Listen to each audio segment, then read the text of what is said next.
पथ निर्माण विभाग पर बहस था, लेकिन बड़ी शातिराना अंदाज से बिहार सरकार ने अनुसूचित जाति और जनजाति का मुद्दा को गिलोटिन में डाल दिया। इसके बावजूद जो बहस शुरू हुई तो एक तरफा और सौतेला बर्ताव के साथ जो पथ निर्माण विभाग की सड़कों का निर्माण हो रहा है, हम लोग मानते हैं कि पटना के आसपास का विकास सिर्फ पटना बिहार का विकास नहीं है। आज भी सुदूर गांव देहात से आने में 8 घंटे का समय लगता है।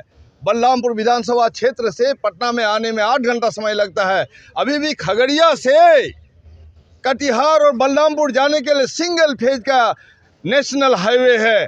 किशनगंज से आने में तो 12 घंटे का समय लगता है। इसके बावजूद विकास की जो आरसीडी का जो बनाया प्लानिंग, ये सिर्फ सत्ता पक्ष के कार्य क्षेत्रों के लिए और विधानसभा क्षेत्रों के लिए है। लेकिन सबसे बड़ी बात है कि कल जिस तरह से हमारी एक बच्ची की हत्या हुई, निर्मम हत्या, बर्शी मध्ययुगीन क्रूरता बरती गई है नालंदा में, और हम लोगों ने इस सवाल को उठाया शून्यकाल से पहले और मुख्यमंत्री ने आश्वस्त किया। हम लोगों ने मांग की थी कि मुख्यमंत्री और सरकार का जवाब हो इस मामले में, क्योंकि घटना मुख्यमंत्री के क्षेत्र का घटना है और बल्कि वो लाश मुख्यमंत्री के भाई के खेत से मिली है। इसके बावजूद भी मुख्यमंत्री खामोश है, मुख्यमंत्री चुप है, उन्होंने जवाब देने की जहमत नहीं उठाई। और आज इतना दलित उत्पीड़न इतना हो चुका है, अब अनुसूचित जातियों का इतना उत्पीड़न हो रहा है, उसका बानगी देखिए कि हमारे गोपाल रविदास जो हमारे विधायक है माननीय, जो हर उच्चतम +2 विद्यालय के अध्यक्ष होते हैं और उनका जितने भी निर्माण कार्य होता है उन कार्य का उद्घाटन करने का अधिकार होता है उनको। इसके बावजूद भी सामंती अपराधियों का हौसला इतना बुलंद हो गया है, उन्होंने गोपाल रविदास को रोक दिया और उनको जाति सूचक शब्द कह के गाली दी। मुकाबला हम भी कर सकते थे, सबक हम भी सिखा सकते थे, लड़ाई हमने भी लड़ी है। जब हम लड़ाई के मैदान में थे इन लोगों की पैंट गीली हो जाती थी, और आज हम जब लोकतंत्र के रास्ते पर आ चुके हैं, जब हम चुनाव जीतते हैं, जनता का आशीर्वाद लेके आते हैं, तो इन लोगों का हौसला इसलिए बढ़ गया है कि भाजपा के हाथ में सत्ता चली गई है। नीतीश कुमार जी गूंगा हो गए हैं, बहरे हो गए हैं और सत्ता नियंत्रण करने का उनकी क्षमता खत्म हो गई है, वो निर्विकार हो चुके हैं। इसलिए नीतीश कुमार जी अब जाने वाले हैं। चूँकि अब जाने वाले हैं, इसलिए हम लोगों ने कहा कि भाई बिहार को संभालना होगा। और कर्पूरी ठाकुर की जो दुहाई देते हैं, ये दुहाई देना बंद कीजिए।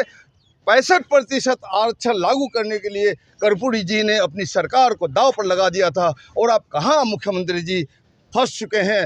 ये फंसिए मत और बिहार की जनता को मुक्ति दीजिए। आने वाला दिन में मुख्यमंत्री का सत्कर्म हो जाएगा। आने वाला चुनाव में हमारे महागठबंधन की जीत होने जा रही है, और इन तमाम विषमता को, ये तमाम सोतेला जो व्यवहार हो रहा है, इनको दूर होगी। और महिला जो उत्पीड़न हो रहा है कटिहार के सिसिया में, आजमनगर प्रखंड में 11 साल की बच्ची का बलात्कार करके उसको फेंक दिया गया, वो कोई बयान नहीं, कुछ नहीं। अखबारों में आपने देखा किस तरह से मध्ययुगीन बर्बर, जिस तरह से जीसस क्राइस्ट को जिंदा कील ठोक करके मार दिया गया, उसी तरह से आज नालंदा की बेटी को इन लोगों ने 9 कील ठोक करके मार दिया है। ये हम खामोश नहीं रह सकते हैं, बिहार खामोश नहीं रह सकते हैं। हमारी चीख चिल्लाहट इस बात का सबब है कि आज नहीं तो कल बगावत होगी और इन बलात्कारियों और अपराधियों का होश ठिकाने किया जाएगा, क्योंकि सरकार उसके पक्ष में है, पुलिस उसके पक्ष में है, प्रशासन उसके पक्ष में है। इसलिए हम बिहार की जनता को आह्वान करते हैं कि एक बार बिहार की गैरत को चोट लगी है, अपनी गैरत को दोबारा हासिल करने के लिए, जयप्रकाश नारायण का बिहार बनाने के लिए, बाबू कुंवर सिंह फिर शहीद पीर अली का बिहार बनाने के लिए, और खुदीराम बोस ने जो यहाँ शहादत दी, उस शहादत की हिफाजत के लिए, उसका सम्मान के लिए, उसकी कुर्बानी को एहतराम के लिए एक बार फिर हमें उठ के खड़ा होना होगा। और यकीनन हमें भरोसा है आने वाला दिन में महागठबंधन की जीत होगी। इनकलाब जिंदाबाद, महागठबंधन जिंदाबाद। सर, जिस तरह से बिहार में लूट, हत्या, बलात्कार हो रहे हैं, क्या लग रहा है कि बिहार में सुशासन की सरकार नहीं है क्या? ये मध्ययुगीन काल की चर्चा आप कर सकते हैं कि मात्र जो बहन को 9 कील पाँव में ठोके गए, संपूर्ण विश्व में इस तरह की घटना सिर्फ बिहार में हो रही है, और बिहार इससे संपूर्ण विश्व में शर्मसार हो रहा है, और बिहार की अस्मिता खतरे में पड़ गई। क्या आप लोग चाह रहे हैं कि नीतीश कुमार जिस तरह से कहते हैं कि बिहार में सुशासन की सरकार है, सुशासन की सरकार नहीं है क्या? अब ये बताइए, लगातार बलात्कार हो रही है, बलात्कार के बाद हत्याएं हो रही है, और सबसे जो अजूबा घटना हुआ है, हृदय विदारक रही कि नालंदा जिला जो मुख्यमंत्री जी का गृह जिला है, और वहाँ के एक महिला के पाँव में 9 कील ठोके गए। विजुअल आप सब लोग देखे होंगे, अखबार में भी छपी है। तो इस तरह के अगर सरकार को आप मंगल राज कहते हैं तो हम नहीं उम्मीद करते हैं जंगल राज आप किसको कहते हैं। क्या नीतीश कुमार को इस्तीफा दे देना चाहिए? अब हम कहते हैं कुर्सी कुमार हैं, देने वाले हैं, पहले देते थे, अब कुर्सी कुमार हैं तो देंगे नहीं। अब तो जनता उनको हटाएगी, बिहार की आवाम हटाएगी। अब आप लोग बख्तियारपुर का नाम बदलना चाह रहे हैं, नीतीश कुमार का नाम रखना चाह रहे हैं, क्यों? अब लीजिए, इन लोगों को नामे बदलना काम रह गया है।